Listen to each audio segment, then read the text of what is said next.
Meus irmãos, nós vamos dar prosseguimento à série de mensagens da primeira carta do apóstolo Paulo aos Coríntios. E desta feita nós vamos seguindo o cronograma da carta, seguindo passo a passo, na progressividade do conteúdo estabelecido nas Escrituras. Hoje nós vamos falar, irmãos, sobre um tema que é muito gracioso, é algo extremamente valioso para a nossa vida. Nós vamos hoje falar sobre um tema que de fato é uma premissa para todo crente verdadeiramente, que é o chamado de Deus na vida do homem, ou uma vida conforme o chamado de Deus. E uma vida conforme o chamado de Deus, irmãos, é de fato esta pérola de que ninguém se torna crente por si só, se ele não for por Deus chamado. Então, quem se lança na ideia de dizer eu vou ser crente, está perdendo seu tempo, se não for de fato um chamado de Deus na vida do pecador. Se o coração não for chamado por Deus, é apenas algo superficial e não vai ter substância verdadeira para prosseguir em uma vida de adoração ao Senhor e que agrada a Ele. Assim, irmãos, o apóstolo Paulo, ele fala sobre esta expressão por 3 vezes no texto que nós vamos ler hoje, dando então um destaque quanto ao chamado de Deus para a salvação, pois de fato, ele fala sobre o chamamento de Deus, o chamado eficaz e irresistível de Deus, mas também quando não temos outra saída a não ser lançarmos aos braços do Senhor, assim acontece o resultado dessa chamada. Observe, irmãos, que na vida do apóstolo Paulo, podemos ver claramente quando, de fato, a chamada do Senhor aconteceu no caminho de Damasco. Irresistivelmente, ele se rendeu aos pés do Senhor e, de forma constatada, clara, nós podemos observar a modificação, a mudança de rota de vida do apóstolo Paulo a partir daquele momento. E assim sendo, irmãos, a chamada eficaz é de fato este resultante da graça especial e gratuita de Deus. Não é da graça comum, mas da graça especial. É uma intenção do coração de Deus em amar aquela pessoa e vai ao encontro dela onde quer que ela esteja. E faz dela de fato um filho, deixando de ser criatura para ser agora filho.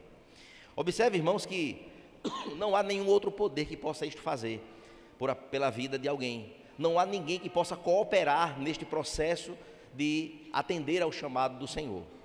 Assim, queridos, por estar então morto ou morta a criatura, ela de fato está totalmente alheia à ação graciosa de Deus, e para ela não faz sentido, viver para Cristo.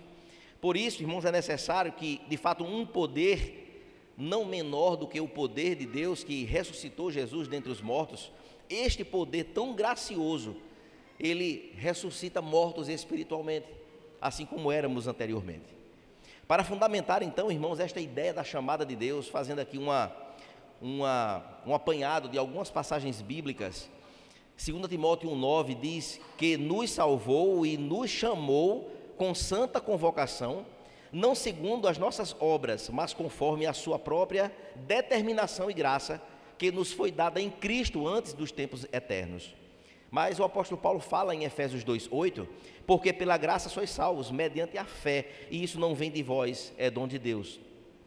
Na própria carta aos Coríntios, o apóstolo Paulo, no capítulo 2 e o verso 14, diz: ora, o homem natural não aceita as coisas do Espírito de Deus, porque eles são loucura, e não pode entendê-las, porque elas se discernem espiritualmente. Efésios 2,5 diz: e estando nós mortos em nossos delitos e pecados, nos deu vida juntamente com Cristo, pela graça sois salvos. João 5,25 diz: em verdade vos digo, que vem a hora, e a hora já chegou, em que os mortos ouvirão a voz do Filho de Deus, e os que a ouvem viverão. Efésios 1:19 e 20 diz: e qual a suprema grandeza do seu poder para com os que cremos, segundo a eficácia da força do seu poder, o qual exerceu ele em Cristo, ressuscitando-os dentre os mortos e fazendo-o assentar à sua direita em lugares celestiais. Amados, diante dessas afirmativas, podemos pegar uma citação de Charles Spurgeon, quando ele então, falando sobre este tema, disse: quem não for eleito, ainda que seja chamado pela palavra de Deus, na chamada a todas as pessoas, jamais virá a Cristo Jesus. Simplesmente, ele não se achegará a Cristo interiormente falando. Só o chamado externo é insuficiente para habilitar um pecador a vir a Cristo. Ele continua dizendo: os não eleitos jamais aceitarão ao Senhor Jesus Cristo integralmente, e nem tampouco viver em obediência aos seus mandamentos. Logo, viver em obediência aos seus mandamentos é uma declaração de que a chamada interior, de fato, ela foi genuína e que, de fato, tem efeitos visíveis. Essas são duas formas de se entender o que a chamada eficaz ela realiza.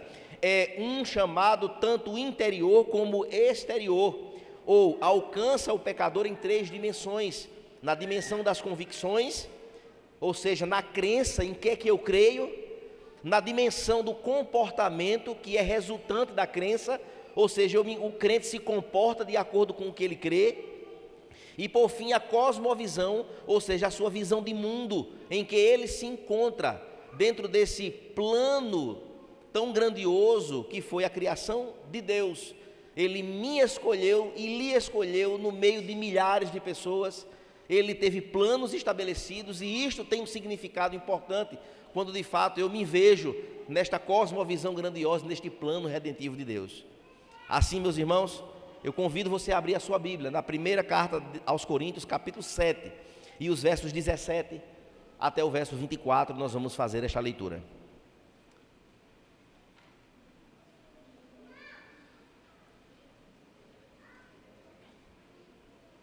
1 Coríntios, capítulo 7, versos 17 ao 24, seguindo a sequência das exposições da carta aos Coríntios. O texto sagrado diz assim: uma vida conforme o chamado de Deus. No mais, que cada um ande segundo o que o Senhor lhe concedeu, conforme Deus o chamou. É isso que ordeno em todas as igrejas. Foi alguém chamado, estando circunciso, não desfaça a circuncisão. Foi alguém chamado estando incircunciso, não se faça circuncidar. A circuncisão em si não é nada, a incircuncisão também não é, mas o que vale é guardar os mandamentos de Deus. Cada um permaneça na vocação em quem foi chamado. Você foi chamado sendo escravo, não se preocupe com isso, mas se você ainda pode tornar-se livre, aproveite a oportunidade, pois quem foi chamado no Senhor, sendo escravo, é liberto, que pertence ao Senhor. Do mesmo modo, quem foi chamado, sendo livre, é escravo de Cristo. Vocês foram comprados por preço, não se tornem escravos de homens.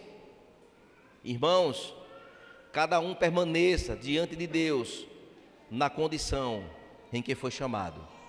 Oremos ao Senhor. Pai querido e santo, mais uma vez em Tua presença, ó Deus, nós queremos Te agradecer, Pai, pela oportunidade de estar hoje aqui com os meus irmãos para compartilharmos da Tua palavra. Obrigado, Senhor, porque o Senhor nos trouxe até aqui. O Senhor, ó Deus, nesta noite, falará ao nosso coração, e para isso, ó Deus, pedimos a intervenção do Teu Santo Espírito, que ilumine as nossas mentes para a compreensão verdadeira e genuína daquilo que o Senhor tem a nos comunicar. Ó Deus, obrigado, Pai, por este tempo que vamos passar aqui, que, ó Deus, todas as astutas ciladas do inimigo, que tentam, ó Deus, ofuscar o nosso entendimento, seja, ó Deus, repreendidas em nome do Senhor Jesus, por quem nós te oramos. Amém. Amados irmãos, observe que domingo passado o pastor Wellington esteve ministrando e falando sobre as questões relacionadas ao casamento. E aí, casados, separados, solteiros, viúvos, enfim, e houve todo um contexto em torno destes ensinos, dessas orientações do apóstolo Paulo para aquela igreja que vivia momentos tão tumultuados, tão turbulentos em sua caminhada.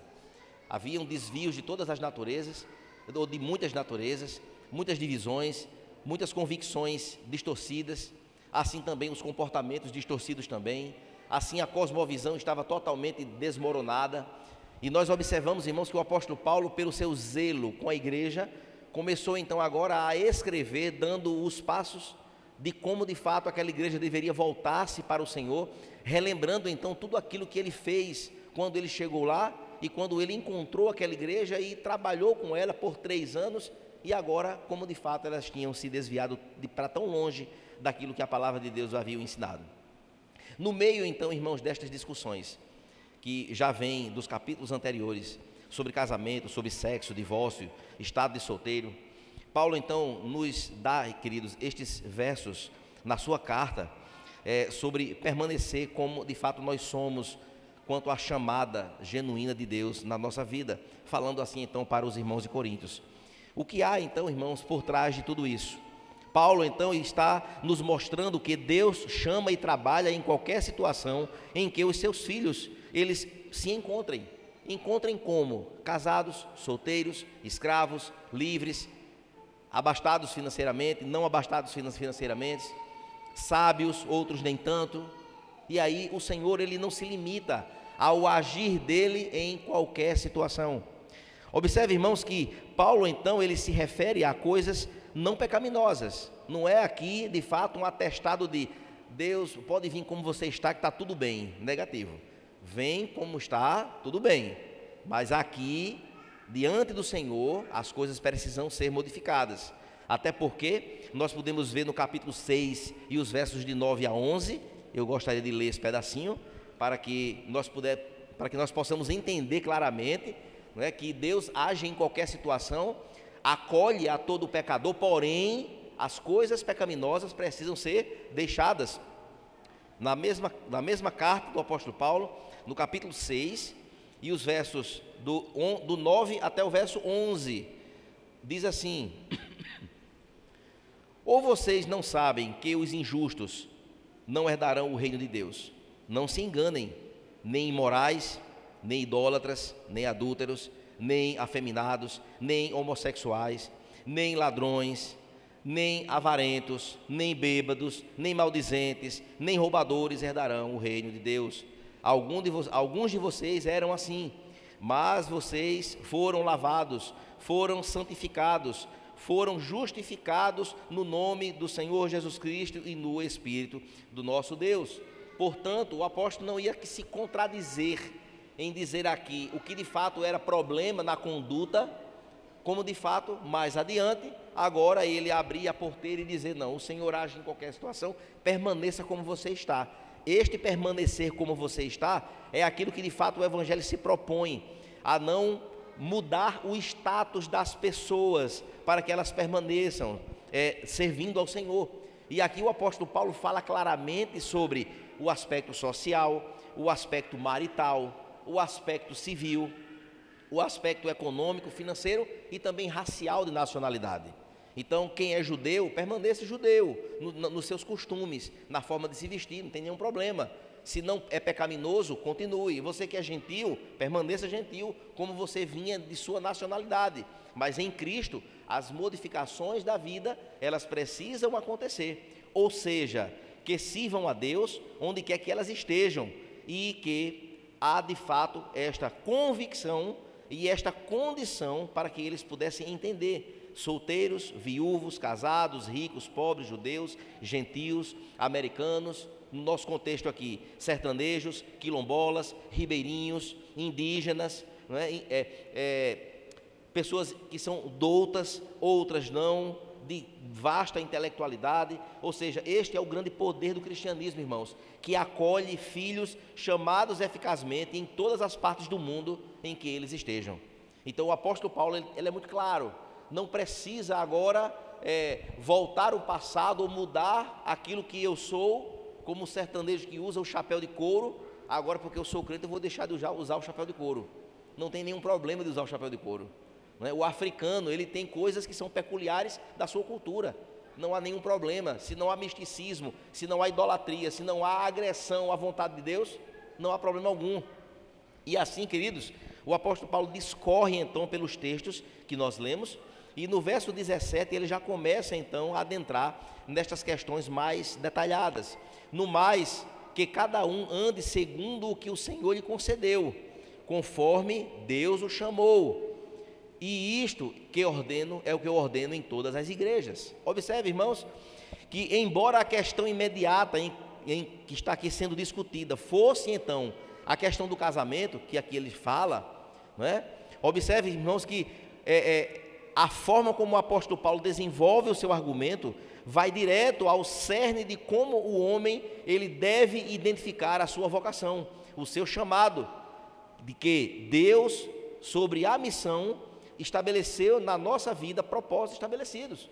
Então, se há alguém solteiro, seja fiel ao Senhor, como Ele lhe chamou na sua vocação, e como solteiro, seja um solteiro para a glória de Deus.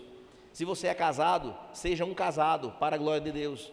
Se você está divorciado, vá para os pés do Senhor, ouça a voz do Senhor, não deixe de servir ao Senhor e de adorar ao Senhor, porque a sua condição no momento da chamada foi essa. Se é viúvo, que você fique firme no Senhor, aguarde os passos que o Senhor vai dar e não deixe de servir a essa chamada, se de fato esta é a sua condição. Assim, meus irmãos, nós podemos observar que um homem e uma mulher que entende onde Deus o colocou, discernirá claramente o que de fato o Senhor quer para com ele, onde quer que ele esteja, aonde quer que ele foi chamado.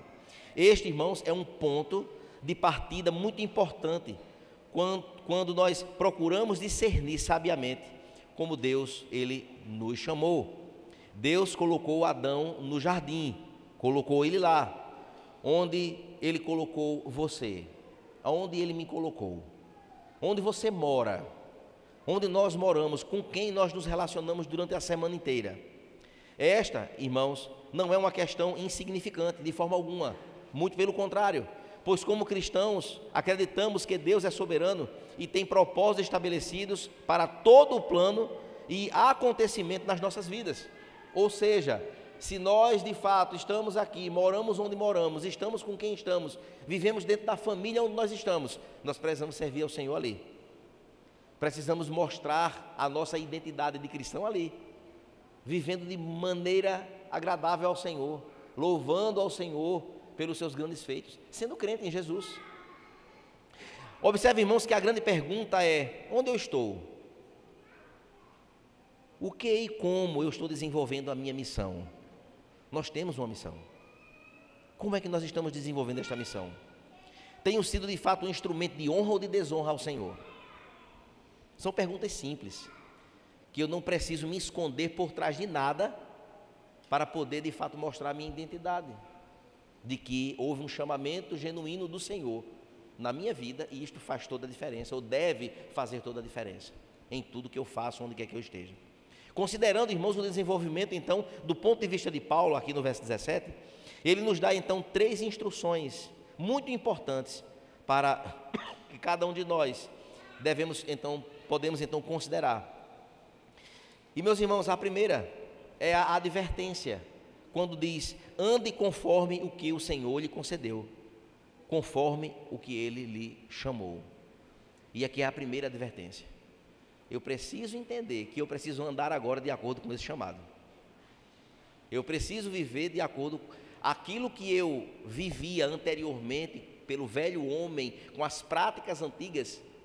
Deve haver uma ruptura para que eu possa viver agora para a glória de Deus. Isto não é legalismo, isto é transformação pelo poder de Deus.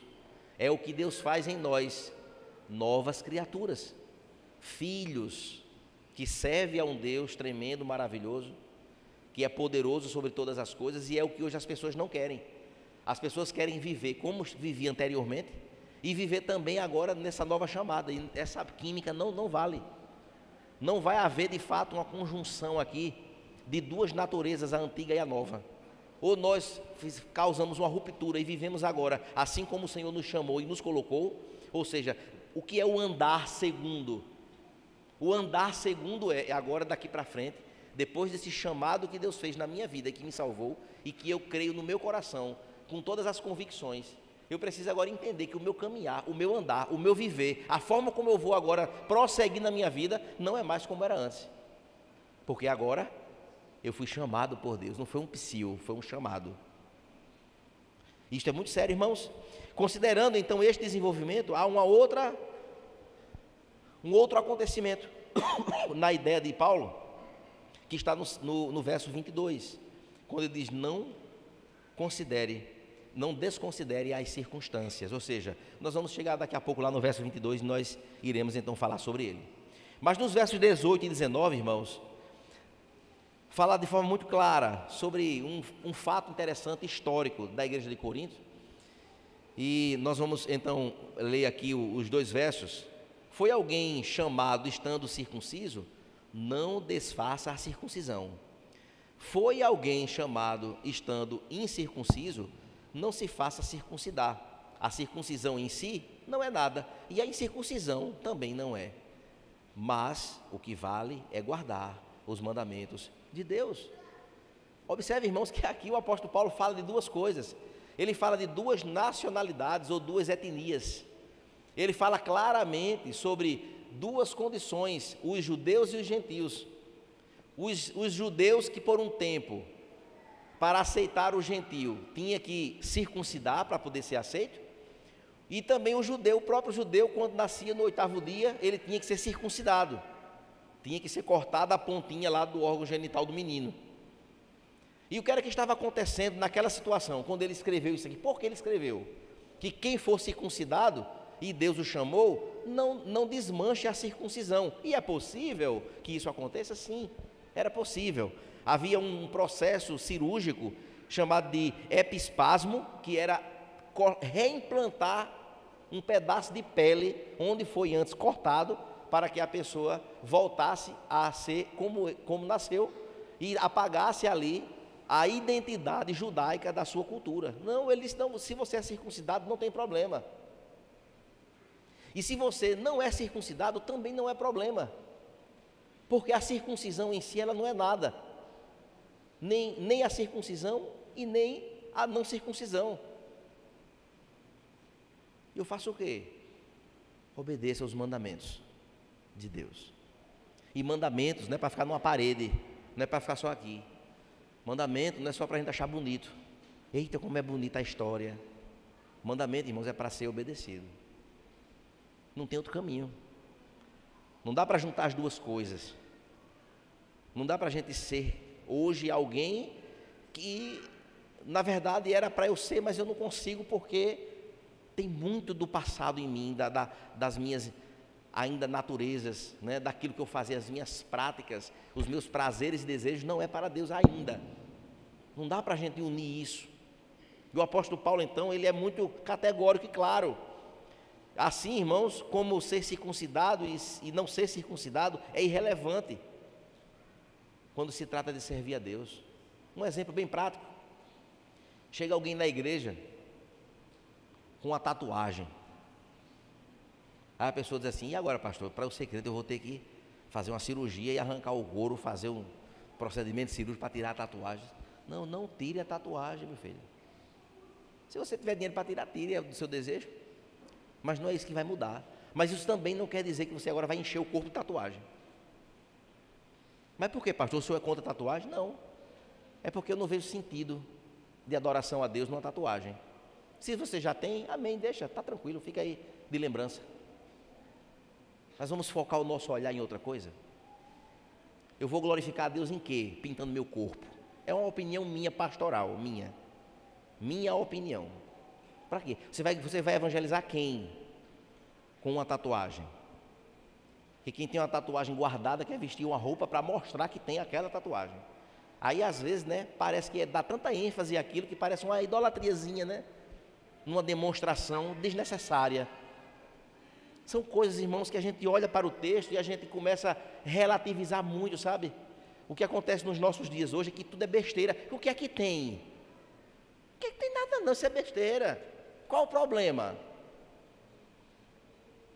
E aí, meus irmãos, Romanos 2:29. Porém, judeu é aquele que o é interiormente. Ou seja, quem é crente é aquele que é interiormente. Opa! Não, pastor, eu sou crente. É mesmo, é. Como eu não tenho o poder de ver dentro do seu interior, vamos aguardar as evidências para que isso seja comprovado. Romanos continua dizendo, 2:29. Porque judeu é aquele que o é interiormente. E circuncisão é a do coração. Quando o Espírito Santo vai lá e muda as coisas, e mexe no interior, e rasga, e corta, e traça, machuca, e desmissua, faz de novo. Essa cicatriz da graça que adentra lá no coração, é esta a circuncisão que vale. Não é a do órgão apenas, quando era na época, mas é a pelo Espírito. Romanos 2:29 continua dizendo, não segundo a letra, e cujo louvor não procede de seres humanos, mas de Deus. Observe, irmãos, que dos versos 20 até o verso 22, há de fato aqui um ponto muito extraordinário acerca do Evangelho. O verso 20 ao 22 diz assim: cada um permaneça na vocação em quem foi chamado. Você foi chamado sendo escravo? Não se preocupe com isso. Mas se você ainda pode tornar-se livre, aproveite a oportunidade. Verso 22. Pois quem foi chamado no Senhor sendo escravo, é liberto para pertencer ao Senhor. Do mesmo modo, quem foi chamado sendo livre, é escravo de Cristo. Que coisa linda. Ou seja, quem é crente não deixa de ser escravo do mundo para ser escravo do Senhor dos Senhores. É um Senhor gracioso, amoroso, perdoador, misericordioso, que não nos deixa sermos consumidos pela sua própria ira, que está pronto a nos abraçar quando nós falhamos, quando nós erramos. É esse de ser escravo de Jesus, não poderia termos um Senhor melhor, que Ele mesmo pelos seus escravos morreu na cruz para pagar por eles e para dizer: vocês são meus e ninguém vai arrebatar nenhum de vocês das minhas mãos. Observe, irmãos, que na análise dos críticos, o cristianismo, então, irmãos, é uma barreira ao progresso do homem, e que é uma seita perigosa, que impede a iluminação para que o ser humano avance na sociedade. Existem críticos nesse aspecto, e o primeiro deles, mais conhecidamente famoso, é Karl Marx. Os irmãos, alguns devem já ter lido sobre ele. Um ateu que desconhece a autoridade do Deus Criador, a quem é atribuída a visão da moderna sociologia política e econômica, contrária totalmente às Escrituras Sagradas e à vontade de Deus, e que são impregnadas na cabeça dos universitários, daqueles que estudam sociologia, enfim, e tantas outras coisas. Observe, irmãos, que ele assegura que o cristianismo é o ópio do povo. O ópio é um entorpecente. O que é que faz agora uma pessoa acreditar em Deus, no cristianismo, e mudar de vida, mudar de estratégia, agora passa a servir e a honrar a Deus? Só pode estar entorpecido uma pessoa dessa. Essa frase é muito famosa. O cristianismo é o ópio do povo. E assim, meus irmãos, nesse entendimento cego, né, deste rapaz, desse senhor, que não é modelo de exemplo, nem era para ser para a sociedade, porque suas teorias, além de serem distantes da revelação de Deus, não servem de modelo execuível em lugar nenhum no mundo, só na cabeça dele e daqueles que são fanáticos e revoltados com o mundo. Portanto, só pode haver progresso e evolução se o cristianismo for extirpado. Nós ainda vamos passar por uma grande perseguição, viu, irmãos? Se preparem, porque é a última pedrinha no caminho do mundo, melhor dizendo, resumidamente, é o cristianismo. O cristianismo, que é aquele que está lá do outro lado do mundo, é alcançado, e ali passa a ser um crente, que vai lá nos quilombolas, que vai lá no sertanejo, de vida simples, que vai lá naquele que é um homem rico de finanças aqui, e toca no coração, e faz dele uma nova criatura, e agora ele usa o que ele tem para a glória de Deus, para abençoar, que foi ao encontro de mim e de você, que foi em busca de tantos quantos, como lá no Uzbequistão, que um primo meu missionário passou lá um ano, lá no Uzbequistão, um ano e meio, e ele veio de lá e deixou lá uma igreja, parece-me que com 11 pessoas convertidas ao Evangelho, na língua russa, que se reunia no porão de uma residência, para não ser pego e não ser levado pelas autoridades para serem julgados e às vezes mortos.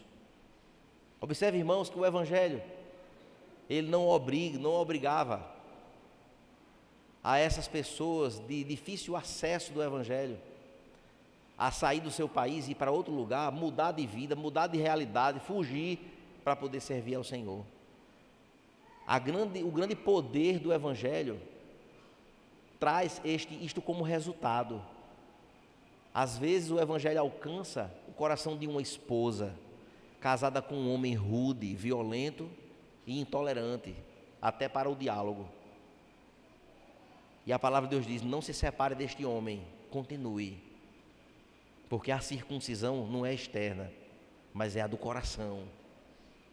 Quando Jesus vier, será recolhida ela e ele fica, ou o contrário. Observe, irmãos, que neste entendimento, porque de fato, irmãos, nós observamos essas ideias tão mirabolantes quanto ao cristianismo, que não conseguem entender, e o cristianismo tendo este poder, o Evangelho tendo este poder desta boa nova de salvação que alcança pessoas em qualquer status, nacionalidade ou cultura. Isto não quer dizer que o Evangelho se submete à cultura, não. O Evangelho, ele é supracultural. Essa ideia de dizer, não, é porque na minha etnia o homem tem que ter 3 mulheres, ele pode ter, mas biblicamente isso não se sustenta. A cultura não pode estar acima. A cultura não está acima da Bíblia. Ela está abaixo, sempre estará abaixo. Porque quem criou todas as coisas foi o Deus eterno. Ele é o Criador de todas as coisas. Nada está acima dele. Nada está acima do ato criacional de Deus. E assim, meus irmãos, observe que, olhando então para todo este entendimento acerca do poder do Evangelho, você foi chamado como escravo, conforme diz o texto. Não se preocupe com isso, porque um escravo, ele pode agradar a Deus sendo escravo. Ele pode servir a Deus como escravo. Observe que, sendo ele escravo, ele não deveria então viver uma vida pensando, não posso fazer nada para Deus, porque eu sou escravo e não tenho como fazer. Não, é o coração. Esse escravo vai passar a ser um escravo melhor, um escravo mais obediente, um escravo mais dedicado, um escravo mais cuidadoso. Ele vai ser um destaque onde ele está, com toda certeza. Observe que o texto fala também um pouco mais adiante, mas você pode se tornar livre, tendo oportunidade, assim seja. Ao dizer, irmãos, que um escravo pode agradar a Deus, Paulo não quer dizer que nenhum escravo pense que Deus quer que ele não seja livre, de forma alguma. Mas se ele tem a opção de sair de um quadro de escravidão, aproveite a oportunidade, mas continue servindo ao Senhor. Ainda assim, irmãos, não se tornem escravos dos homens. Ele diz um pouco mais abaixo na nossa leitura. E isso é verdade, não apenas no que diz respeito à escravidão literal, mas também espiritualmente. Nunca devemos, irmãos, nos colocar sob o controle de influência inadequada e insubmissa a Deus. A autoridade que se deve observar é quando essa autoridade ela está submetida com fidelidade à palavra de Deus. Observe, queridos, que dos versos 23 ao verso 24, a palavra de Deus diz que nós somos comprados por Deus por preço, e nós não devemos nos vender aos homens. Observe, queridos, como isto é tão profundo e tão maravilhoso, o resgate desta obra redentora de Deus. Ele comprou-nos, houve um preço, o preço que Ele pagou por nós, não é qualquer coisa, não era para nós desconsiderarmos esta parte. Eu não posso desconsiderar, irmãos e amigos que aqui estão, de que foi grande o preço que foi pago pelas nossas vidas, para nós simplesmente, em algum momento da nossa caminhada, desconsiderarmos o que Deus fez, e isto não pesar no nosso coração, e isto não fazer em nós repensarmos a nossa forma de crer e de temer ao Senhor. Observe, versos 23 até o verso 24. Vocês foram comprados por preço. Não se tornem escravos dos homens. Irmãos, cada um permaneça diante de Deus na condição em que foi chamado. Do mesmo jeito que ele abre a sessão, ele encerra, falando sobre permanecer no chamado em que o Senhor nos fez. Irmãos, nós somos comprados, queridos, pelo preço precioso do sangue de Jesus.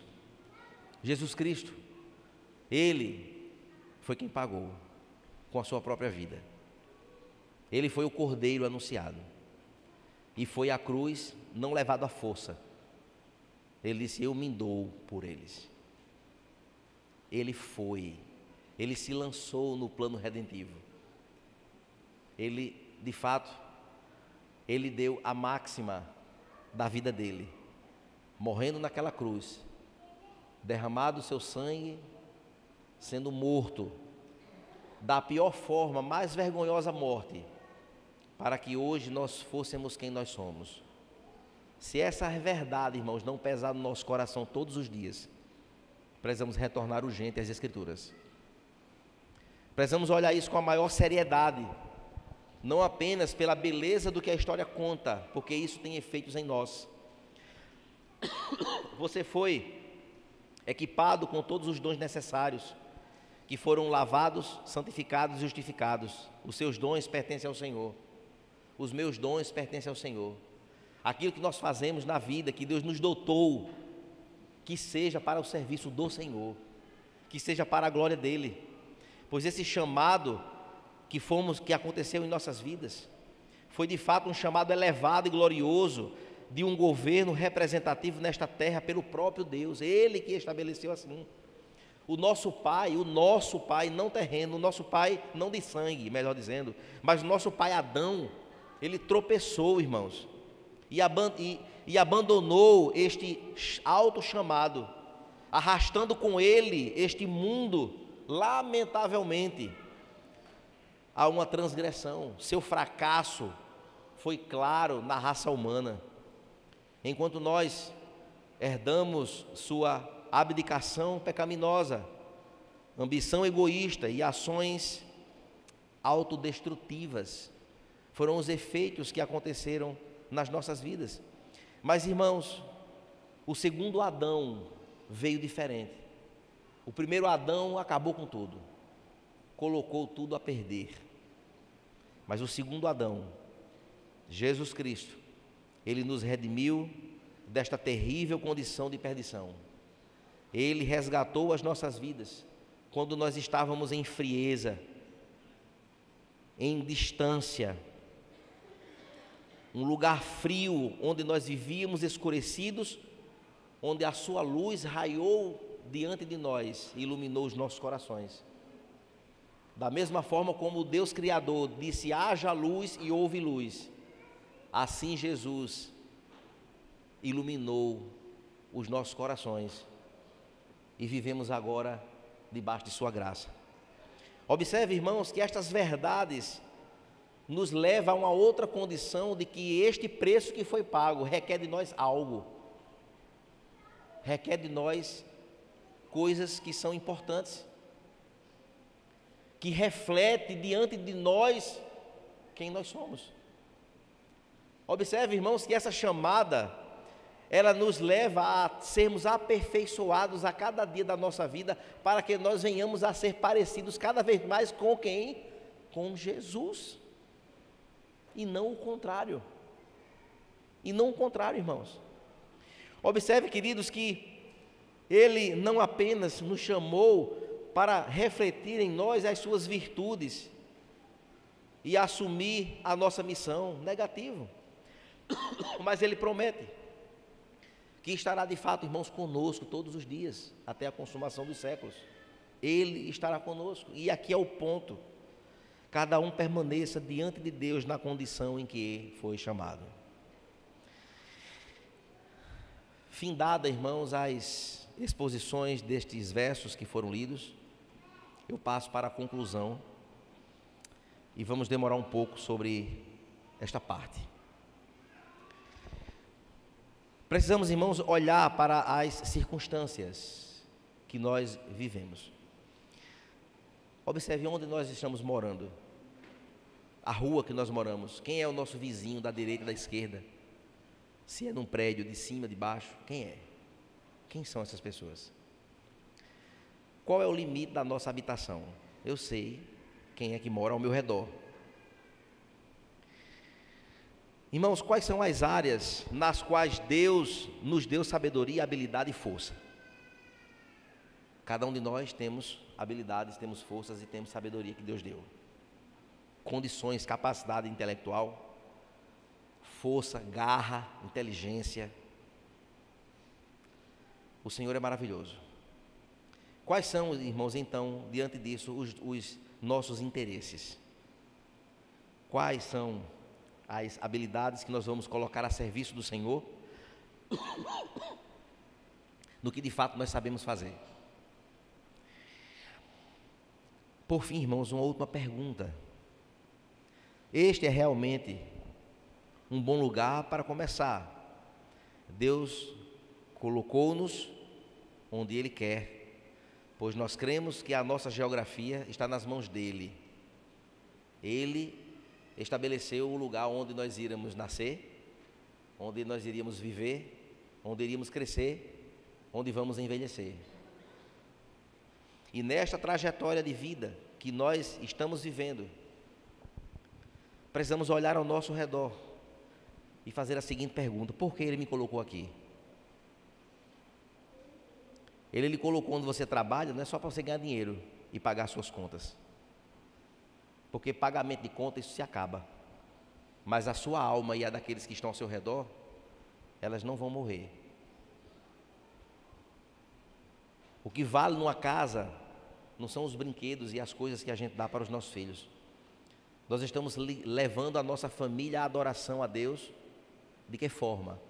Como é que nós, homens, pais que estão aqui, estamos aqui, como é que nós estamos nutrindo isso? Brinquedo, roupa, viagem, passeio e lazer, tudo isso passa, mas a alma dos nossos filhos, elas são eternas. A alma da minha esposa é eterna, a minha também. Um dia esse corpo se acaba, nossa alma para onde vai? Eu preciso pensar nisso. Eu preciso permanecer onde Deus me colocou, entendendo que há um chamado sobre a minha vida, que eu não preciso deixar quem eu sou para poder viver as Escrituras. A única modificação que precisa acontecer é o abandono do pecado, de uma prática pecaminosa reprovada por Deus, para viver agora uma novidade de vida em Cristo. Mas observe, irmãos, qual é o seu status social que você se encontra aqui? Procure permanecer então onde você está e sirva a Cristo ali. O lugar é desafiador, pastor, é muito difícil. O lugar é tenebroso. Ore a Deus, Ele vai lhe dar estratégias para isso. Olha, se eu for falar onde eu estou de Jesus, é muito complicado. Ele disse, aí, o que é que a palavra de Deus nos ensina? Sirva ao Senhor onde você está. Se é proibido falar, sirva da melhor forma. Seja o melhor funcionário, seja o melhor atendente. Se você não pode falar nada, seja um exemplo. Seja a pessoa que serve.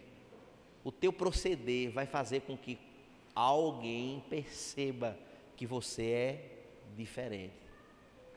Há um filme que reflete isso, onde um operário é chamado para a gerência e na hora do teste, lá é um teste de fidelidade, se ele vai realmente ser corrupto ou não.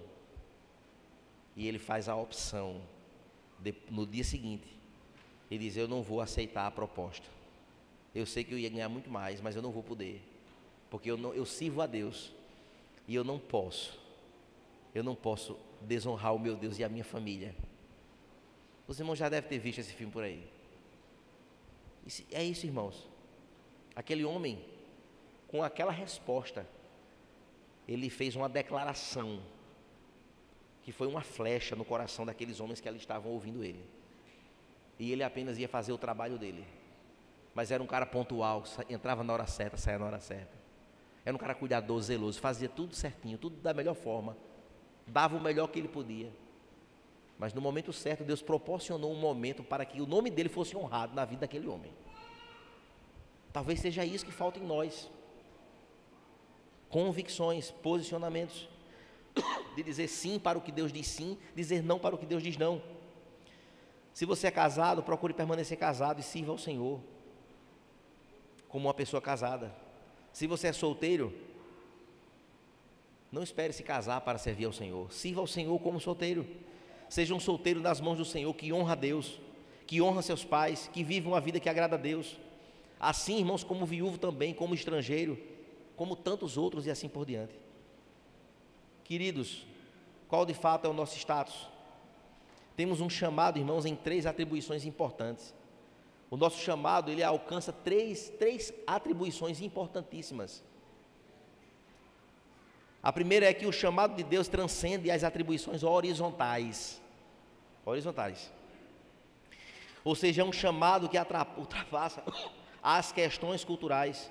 Está acima da cultura, do status, se eu sou rico, se eu sou pobre, se eu sou branco, se eu sou negro, se eu sou empresário, se eu sou funcionário, se eu sou empregado, se eu sou construtor, se eu sou agricultor. O chamado de Deus está acima de todas essas coisas, de toda nacionalidade, de onde você é natural, não interessa, está aqui. O chamado de Deus, irmãos, transcende as atribuições verticais. E aqui reside, irmãos, coisas extraordinárias para o nosso entendimento nesta noite. É um chamado para uma vida. Uma vida de temor e de pertencimento ao Senhor Jesus, com consequências reais nesta vida. E aonde é que nós podemos, irmãos, nos agarrar biblicamente nesta premissa? Em Efésios capítulo 4, versos 25 até o verso 32. E eu vou prezar ler essa porção para que a gente se lembre, que eu sei que todo mundo já leu um dia esse texto. Por isso, deixando a mentira, que cada um fale a verdade com o seu próximo, porque somos membros do mesmo corpo. Fiquem irados e não pequeis. Não deixem que o sol se ponha sobre a ira de vocês. Formato de vida, de alcance deste chamado na vertical. É eu e Deus que vai ter consequências aqui. E aí o apóstolo Paulo continua: nem deem lugar ao diabo. Aquele que roubava, não roube mais. Pelo contrário, trabalhe, fazendo com suas próprias mãos o que é bom, para que tenha o que repartir com o necessitado. Não saia da boca de vocês nenhuma palavra suja, assim como diz na NAA, na versão NAA.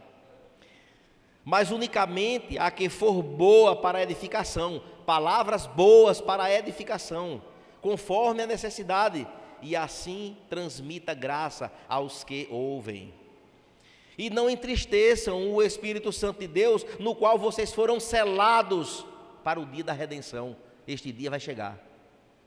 Este dia é um dia glorioso, irmãos. É o dia em que nós estaremos diante do Rei dos Reis. Lá. Isto aqui não é brincar de ser crente, isso aqui é vida. É o que a palavra de Deus diz para mim e para todos vocês que me ouvem. E o apóstolo continua, verso 31. Que não haja no meio de vocês quaisquer amargura, indignação, ira, gritaria e blasfêmia, bem como qualquer maldade. Pelo contrário, sejam bondosos e compassivos uns aos outros, perdoando uns aos outros, como também Deus em Cristo vos perdoou. E aí, meus irmãos, estando numa época aqui cultural, eu queria tomar como exemplo. Estamos vivendo uma época de cultura nordestina, não é? Muito bom. E aqui nós podemos fazer um bom exercício na nossa mente, na nossa percepção, no nosso entendimento. Observe, irmãos, que diante disto, não é? Nós hoje estamos adentrando no período dos festejos juninos. A comida de milho, que é uma maravilha, né? Eu vou entrar de férias agora e certamente eu vou comer uma canjicazinha, uma pamonhazinha, um milhozinho assado lá no interior, na casa do meu pai. Maravilha! O que há de errado nisso? Nada. Tremendamente delicioso, com aquele queijo de manteiga, não é, lá de Barra de Santa Rosa, que é o queijo famoso, não é? Com aquele cafezinho quente, é uma delícia, é um perigo para a saúde. Para quem não tem, né? Que nem eu, todo meio doente. Mas também, irmãos, é o tempo do forró, é o tempo da quadrilha, do clima movimentado da cidade do interior, da liberação das fogueiras, que foi liberada agora. Todo mundo pode fazer fogueira à vontade na Paraíba, pode torrar, queimar madeira com força, que estava proibido, né? Agora voltou a ser. Fogos de artifício, enfim. Mas, irmãos, neste tempo, nós não podemos pedir licença a Deus para práticas que não agradam a Deus. Ah, porque é a época agora. Deus, olha, licencinha, que eu vou agora, né, aproveitar. Irmãos, precisamos entender que acima de São João, de tudo desse tempo, o nosso chamado permanece. Está lá, bonitinho da Silva. Está lá. Está posto sobre nós. Porque maior do que período junino, maior do que tudo isso que acontece no nosso tempo. E assim também é a Páscoa, assim também é o Natal, que o mundo se esvai, né, de tantas coisas que muitas vezes não agrada a Deus. E os crentes acabam se envolvendo. E acham que é besteira, que está tudo bem, que está tudo certo. E aí, meus irmãos, olhando nesta premissa, neste tempo,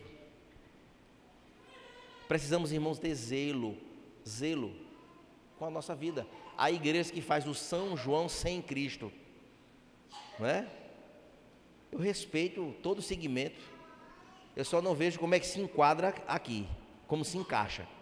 Na verdade, a igreja vira uma grande fogueira de São João, com tudo quanto tem direito.